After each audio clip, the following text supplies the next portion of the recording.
Theory जहाँ से मैंने बंद किया था वहीं से हम स्टार्ट करते हैं और आज हम लोग डिस्कस करते हैं अबाउट, ठीक है, क्वांटा के बारे में डिस्कस करते हैं। तो प्लांक ने क्या कहा था उसके बारे में बात करते हैं। तो क्वांटा को समझने के लिए पहले प्लांक के जो सिद्धांत दिया था, है ना, तो प्लांक के क्वांटम सिद्धांतानुसार अगर हम बात करें तो उन्होंने कहा था कि जो विकिरण होता है, यानी विकिरण मतलब प्रकाश विकिरण, ठीक है, तो उसका अवशोषण या फिर उत्सर्जन, अवशोषण मतलब अवशोषित हो जाए, उत्सर्जित हो जाए। जब किसी लोहे में यानी प्रकाश पड़ता है तो उत्सर्जित करता है ना, इलेक्ट्रॉन उत्सर्जित करता है। तो मैंने क्या बोला, अवशोषण या फिर उत्सर्जन किसके रूप में होना चाहिए, ऊर्जा पैकेटों के रूप में होना चाहिए, ऊर्जा पैकेटों के रूप में, यानी कि ऊर्जा बंडल। यहाँ पे ऊर्जा बंडल अगर मैं बात करूं कि यहाँ पे जो प्रकाश आता है इनके अनुसार, किसके, प्लांक के अनुसार जो यहाँ पे प्रकाश आता है वो एक विकिरण ऊर्जा के रूप में आता है, ऐसा बोल सकते हो, ठीक है। जो धातु होगा या जो भी चीज होगी, क्योंकि इसी के आधार पर हमारे आइंस्टीन सर ने, ठीक है, प्रकाश विद्युत उत्सर्जन, हम लोग अभी बात करेंगे आगे चल के, प्रकाश विद्युत प्रभाव, ठीक है, उन्होंने इसका पूरा इफेक्ट समझाया था आइंस्टीन ने। वो किसकी सहायता समझाया था, प्लांक की सहायता से ही समझाया था। तो प्लांक का जो क्वांटम सिद्धांत है इसके ही सहायता से उन्होंने बात समझाई थी कि उन्होंने बताया था ये ऊर्जा पैकेट जाते हैं, यहाँ पे गिरते हैं, फिर इलेक्ट्रॉन उत्सर्जित होते हैं, ये पूरी घटना को समझाया था। लेकिन हम ये घटना नहीं सीखने वाले अभी हैं, हमें समझते हैं कि यहाँ पर जो विकिरण होता है प्रकाश का, उसका उत्सर्जन भी होता है यहाँ पर, और उसका अवशोषण किस रूप में होता है बेटा, ऊर्जा पैकेटों के रूप में होता है। और इन ऊर्जा पैकेटों को हम लोग यहाँ पे क्वांटा के नाम से जानते हैं। किस नाम से जानते हैं, क्वांटा के नाम से जानते हैं। इनकी एनर्जी जो होती है वो E बराबर एच न्यू, E बराबर एच न्यू होती है। और जहाँ पे H जो होता है वहाँ पे प्लांक कांस्टेंट के नाम से जाना जाता है। H जो मेरा होता है प्लांक कांस्टेंट के नाम से जाना जाता है, और इसकी वैल्यू होती है 6.62 इंटू 10 की पावर माइनस 34। कितनी होती है, 6.62 इंटू 10 पावर माइनस 34, ठीक है। यूनिट निकालना भी हम तुम्हें सिखा देंगे, यूनिट कोई मैटर नहीं करता, यूनिट तुम यहीं से निकालना सीख जाओगे। अब क्योंकि ये एनर्जी है तो इसका जो यूनिट होगा वो कितना होगा, एनर्जी, तो एनर्जी की यूनिट होगा बेटा क्या, जूल। और क्योंकि फ्रीक्वेंसी है, आवृत्ति है, तो आवृत्ति की जो होगी वो कितनी होगी, हर्ट्ज, ठीक है। तो एच की मुझे निकालनी है, इसका हो गया हर्ट्ज। हर्ट्ज मतलब सेकंड इनवर्स भी बोलते हैं हम लोग, क्या बोलते हैं, सेकंड इनवर्स। तो इधर भेजेंगे हम लोग तो हो जाएगा H बराबर, यानी H की जो यूनिट होगी वो यूनिट क्या होगी, जूल सेकंड, क्या होगी, जूल सेकंड। सिंपल है। और बाकी इसको अन्य फॉर्म में भी निकाल सकते हैं, क्योंकि जूल है, जूल को हम कन्वर्ट कर लेंगे किसी भी रूप में तो उसको हम निकाल सकते हैं। फिलहाल के लिए यहाँ पर दूसरी जो एक यूनिट मिल गई वो क्या मिल गई, जूल सेकंड। तो यहाँ पे हम इसकी यूनिट लिख देंगे जूल सेकंड लिख देंगे। समझ में आया कि नहीं आया, आ गया। तो हमने क्या बोला कि इस सिद्धांत के अनुसार हमें क्या देखने को मिलता है कि जो प्रकाश का विकिरण होता है उसका उत्सर्जन या अवशोषण ऊर्जा पैकेटों के रूप में होता है, और इस ऊर्जा पैकेटों को हम क्या नाम देते हैं, क्वांटा नाम देते हैं, ठीक है, या फोटान नाम देते हैं। क्या नाम देते हैं, फोटान, इसे फोटान भी कहते हैं। और इनके सिद्धांत के अनुसार हमें E बराबर क्या मिल जाता है, एच न्यू मिल जाता है, ठीक है। अब क्योंकि एक जो दृश्य प्रकाश होता है उसकी तरंग दैर्घ्य कितनी होती है, दृश्य प्रकाश की तरंग दैर्घ्य कितनी होती है,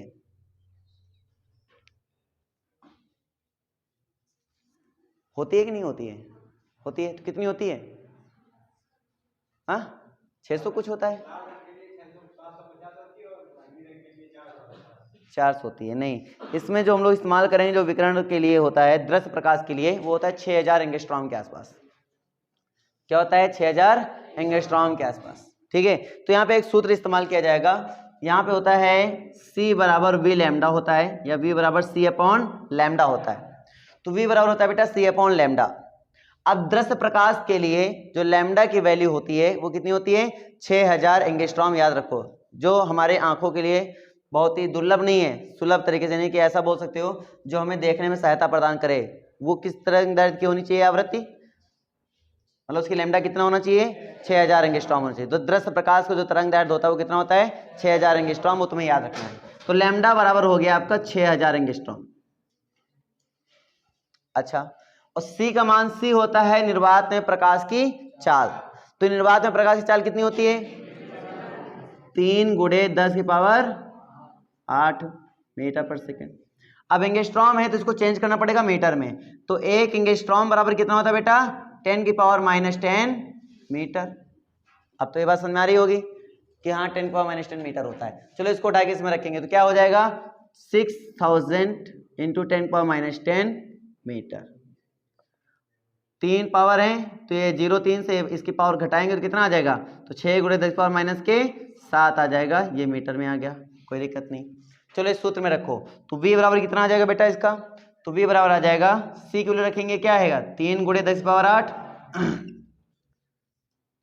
ठीक है, और लैम्डा का मान क्या रह जाएगा 6 गुणे 10 पावर -7 तो इसको ऊपर भेज दो तो 3/6 और गुणे 10 की पावर कितना हो जाएगा 8 7 15 तो 3 1 के 3 3 9 6 हो गया, भाग कराएंगे 0.5 गुणे 10 की पावर 15 या फिर ऐसा बोल सकते हैं 5.0 गुणे 10 की पावर 14, क्योंकि जब भी दशमलव इधर आएगा तो पावर आपकी घटती है, यानी दशमलव को जब हम इधर से इधर ले जाते हैं, इधर से इधर का मतलब हुआ लेफ्ट टू राइट ले जाते हैं तो दशमलव यानी 10 की पावर हम घटाते हैं, क्या करते हैं घटाते हैं, और जब हम राइट टू लेफ्ट आते हैं तो क्या करते हैं 10 की पावर को हम जोड़ते हैं, ठीक है ना।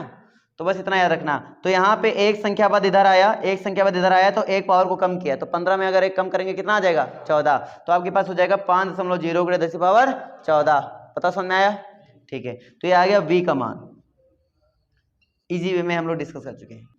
एक्चुअली में न्यू था, क्या था ये न्यू बराबर c/λ ही होता है, इसलिए मैंने पूछा कि v हमने लिख दिया मिस्टेक से, यहाँ पे क्या होता है न्यू होता है, न्यू बराबर क्या होता है c/λ, तो यहाँ से न्यू का मान आया नहीं आया, आ गया।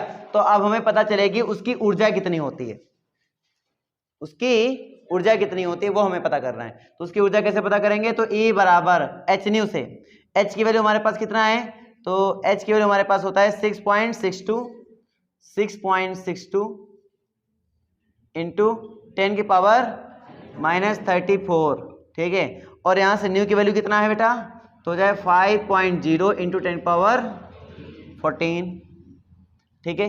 चलो इनका मल्टीप्लाई कर दो, इसका मल्टीप्लाई करो बेटा।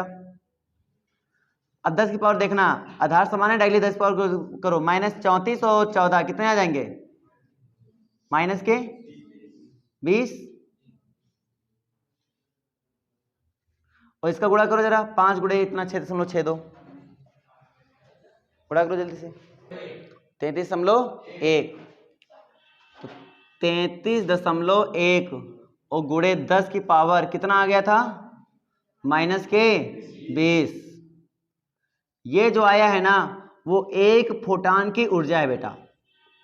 अगर कोई तुमसे पूछ ले कि प्लांक के अनुसार जो फोटान आया है एक फोटान, वो एक फोटान की ऊर्जा क्या होता है 10 प्रकाश के लिए, तो आप बोलोगे कितना होता है 33.1 गुणे 10 की पावर -20, ये होता है आपका, ठीक है, ये आपका होता है ऊर्जा, इसको जूल में लिखते हैं, ये इसकी ऊर्जा होती है।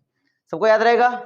फिर से हमने डिस्कस करना है कि क्या क्या भाई डिस्कस हुआ। अभी हमने ये बताया कि क्वांटम सिद्धांत के अनुसार हमें ये सीखने को मिलता है कि जब कोई प्रकाश विकिरण ऊर्जा आती है, यानी विकिरण बोल सकते हो, तो उसका अवशोषण या उत्सर्जन ऊर्जा के पैकेटों के रूप में होता है, ऊर्जा के पैकेटों के रूप में होता है, और इन पैकेटों को हम क्या नाम देते हैं फोटान या फिर क्वांटा। क्या नाम देते हैं फोटान या फिर क्वांटा। अब क्योंकि हम जानते हैं ए बराबर हमारे पास क्या होता है एच न्यू होता है, और न्यू बराबर क्या होता है c/λ, न्यू बराबर क्या होता है c/λ।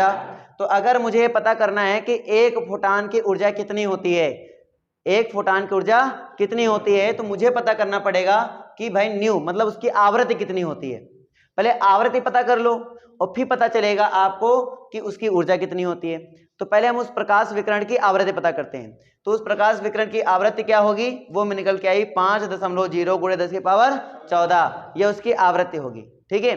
फिर आवृत्ति जैसे पता चलती है तो ए बराबर एच न्यू में रख देते हैं, और जहां एच मेरा प्लांक कांस्टेंट होता है और इसकी वैल्यू होती है 6.62 इंटू 10 की पावर -34 जूल सेकेंड, ठीक है। चलो ये वैल्यू दोनों वैल्यू उठा के हम इसमें फॉर्मूले में रख देते हैं, तो हमारे पास निकल के आता है, ठीक है, हमारे पास क्या निकल के आता है 33.1 इंटू 10 पावर -20 जूल। तो ये जो आया वो एक फोटान की ऊर्जा है, प्लांक के अनुसार ये जो आया है ई का मान वो क्या है एक फोटान की ऊर्जा। बता सको समझ में आया, ठीक है।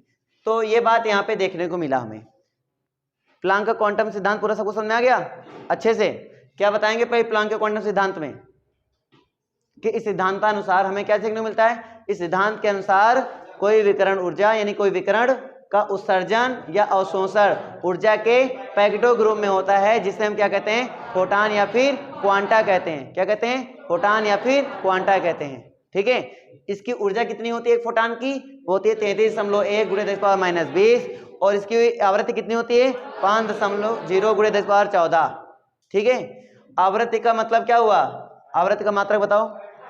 हर्ट्ज यानी कि सेकेंड इनवर्स या फिर प्रति सेकंड बोल सकते हो। क्या बोल सकते हो? प्रति सेकंड।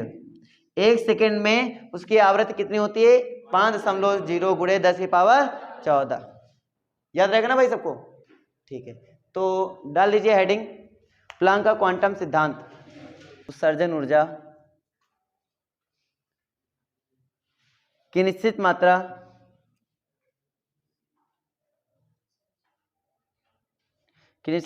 के छोटे छोटे पैकेटों या बंडलों के रूप में होता है। छोटे छोटे पैकेटों या बंडलों के रूप में होता है। ऊर्जा के इन पैकेटों को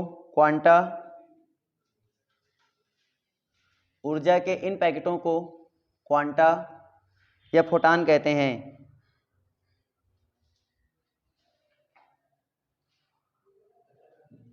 ऊर्जा के इन पैकेटों को क्वांटा या फोटान कहते हैं।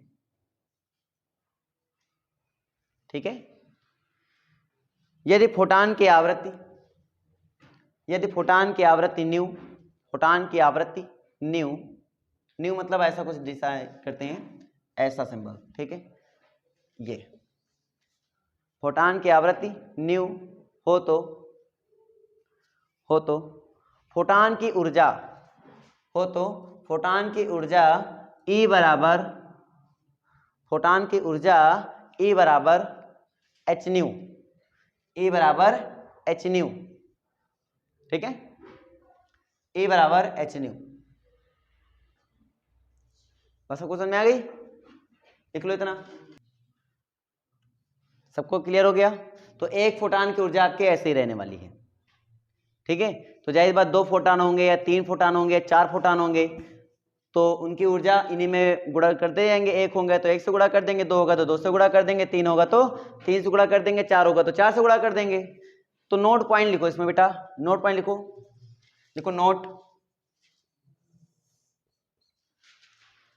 नोट पॉइंट में ये लिखो इसमें कि विकिरण ऊर्जा का आदान प्रदान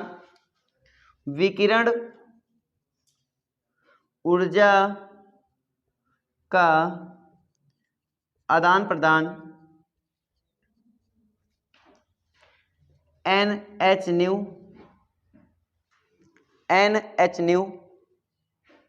ठीक है, जहां n बराबर 1 2 3 4 एंड सो ऑन।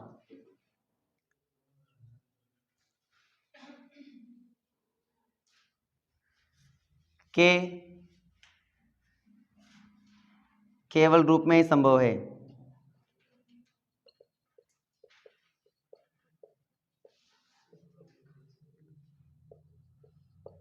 यानी कि यहां पर इसके बीच में नहीं संभव है। ये तो पहला हो सकता है, तो दूसरा है, तो तीसरा, इनके बीच में कभी हो नहीं सकता। क्या आप सोचो? इनके बीच में भी हो सकता है। इसका मतलब ये क्वांटीकृत होते हैं, पूरी तरीके से क्वांटमीकृत होते हैं। क्लियर हुआ ना? तो बस ऐसे लिख लो कि बीच में ही संभव है, इसके अलावा और कुछ नहीं। देखो कुछ घटना प्रकाश विद्युत चुंबक तरंग के समान। देखो कुछ घटना प्रकाश विद्युत चुंबकीय तरंग के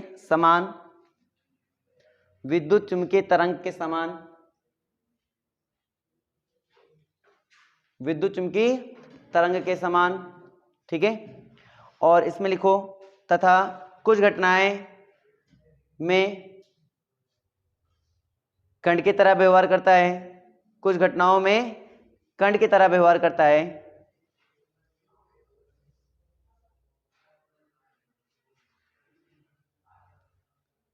अतः ये कह सकते हैं कि प्रकाश कण एवं तरंग दोनों के गुण विद्यमान हैं। अतः ये कह सकते हैं कि प्रकाश में तरंग एवं कण, कण को फोटान बोलते हैं बेटा, कण और ब्रैकेट में लिख लो फोटान, ठीक है, कण ब्रैकेट में लिख लो फोटान के गुण विद्यमान हैं, के गुण विद्यमान हैं, अर्थात प्रकाश की इस प्रकृति को द्वैत प्रकृति कहते हैं। अर्थात प्रकाश की इस प्रकृति को प्रकाश का द्वैत प्रकृति कहते हैं। अतः प्रकाश की इस प्रकृति को प्रकाश का द्वैत प्रकृति या दोहरी प्रकृति कहते हैं, डुअल नेचर ऑफ लाइट, ठीक है, द्वैत प्रकृति कहते हैं। समझ में आ गया भाई सभी को? क्लियर हो गया?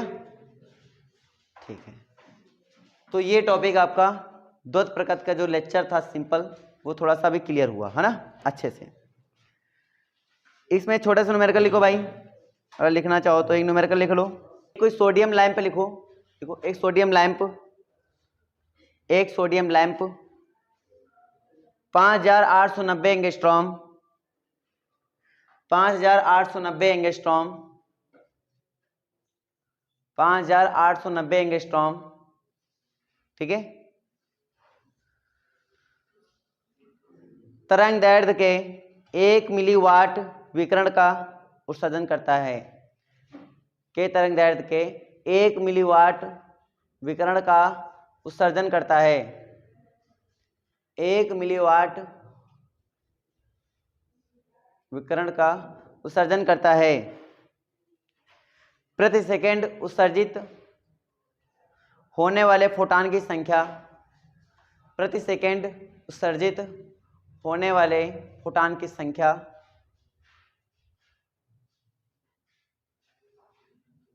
का परिकलन कीजिए, संख्या का परिकलन कीजिए। तो इस न्यूमेरिकल को जरा सॉल्व करो तुम लोग, कि हमारे पास क्या होता है, ए बराबर एच न्यू होता है। क्या होता है भाई? ए बराबर एच न्यू, और न्यू बराबर होता है सी अपॉन लैम्डा। तो यहां से बन जाए ए बराबर एच सी अपॉन लैम्डा बन जाता है, ठीक है। अब ये होता है एक फोटान के लिए, कितने फोटान के लिए? एक फोटान के लिए। लेकिन जब मेरे पास एन फोटान की बात हो रही है यहाँ पर, तो यहाँ पर हम एन फोटान से क्या कर देंगे? मल्टीप्लाई कर देंगे, यानी कि एन के लिए हो जाएगा आपके पास क्या, कुछ कहानी क्लियर हो रही है? तो एन फोटान के लिए आपको क्या करना पड़ेगा? एन से मल्टीप्लाई करना पड़ेगा। तो एच, अभी आपने पढ़ा है एन एच न्यू हो जाता है, कितना हो जाता है? N h nu. तो वही तो लिखा मैंने, है ना। और इसकी ये ऊर्जा वैल्यू तुम्हें दिया गया है, ये फोटान की ऊर्जा कितनी दी गई है? विकिरण की ऊर्जा कितना? 5 गुणे दी गई क्या? विकिरण ऊर्जा बोला मैंने, वो 1 मिलीवाट। इसको कन्वर्ट करेंगे तो 10 पावर क्या आ जाएगा? -3 आ जाएगा। तो 10 पावर -3 आ गया। एन का मान निकालना है, बाकी सबको इधर भेजो। तो लैम्डा भी इधर आ जाएगा, तो हो जाएगा एन एच सी लैम्डा। मुझे यहाँ से एन का मान चाहिए, किसका मान चाहिए? एन का मान। तो एन बराबर क्या हो जाएगा? हो जाएगा 10 की पावर -3 गुणे लैम्डा, सॉरी लैम्डा, और अपॉन में क्या आएगा? H c. चलो लैम्डा की वैल्यू, लैम्डा की वैल्यू भाई कितनी है? 5890 क्या एंगस्ट्रॉम। तो लैम्डा बराबर 5890 गुणे 10 की पावर -10 मीटर, ठीक है। चलो ये रखना है। एच का मान कितना होता है? 6.626 इंटू 10 पावर -34। अरे 6 भी आगे लगा सकते हो, नहीं तो ऐसे हटा दो, कोई दिक्कत नहीं। और सी की वैल्यू कितनी होती है? 3 इंटू 10 पावर 8 मीटर पर सेकेंड। कोई दिक्कत यहाँ तक किसी को?